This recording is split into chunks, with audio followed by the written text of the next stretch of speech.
President Trump on Saturday offered a glowing assessment of his first foreign trip as he addressed American troops stationed in Italy.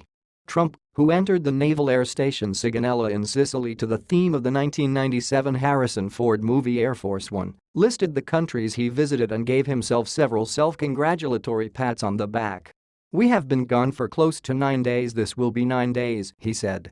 "And I think we hit a home run, no matter where we are." Trump returns home amid a growing cloud of controversy over federal investigations into his campaign's ties with Russian officials. The president recapped his travels, calling the G7 and NATO meetings tremendously productive, and touted economic deals made in Saudi Arabia. Trump, earlier in the day, rode the streets of Taormina in a golf cart as the leaders of France, Germany, Italy, Japan, Canada, and the United Kingdom walked ahead of him. During his travels, Trump met with Saudi royalty, had a face-to-face with the Pope, insulted Germany and came under concerted pressure from the other leaders to honor the 2015 Paris Agreement on curbing carbon emissions. Trump tweeted Saturday he would make a final decision next week on whether to withdraw from the accord. But the president has already told multiple people, including EPA Chief Scott Pruitt, that he plans to ditch the agreement, according to Axios. European leaders have been pressuring him to stay in the pact, arguing that America's leadership on climate change is crucial. Trump has previously referred to climate change as a hoax. Despite the lack of commitment, French President Emmanuel Macron had warm words for Trump.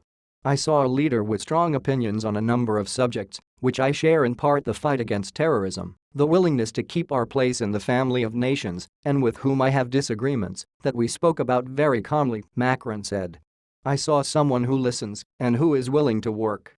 The president said recent terrorist attacks in Manchester, England, and Egypt underscored the need for the U.S. to defeat terrorism and protect civilization.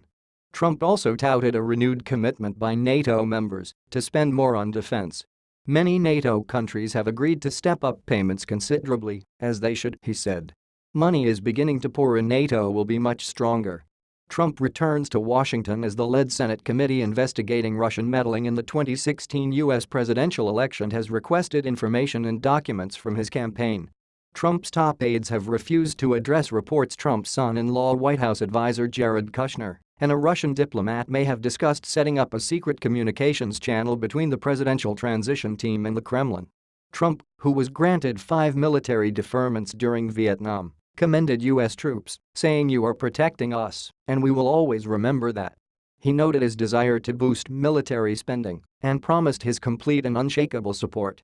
Send a letter to the editor.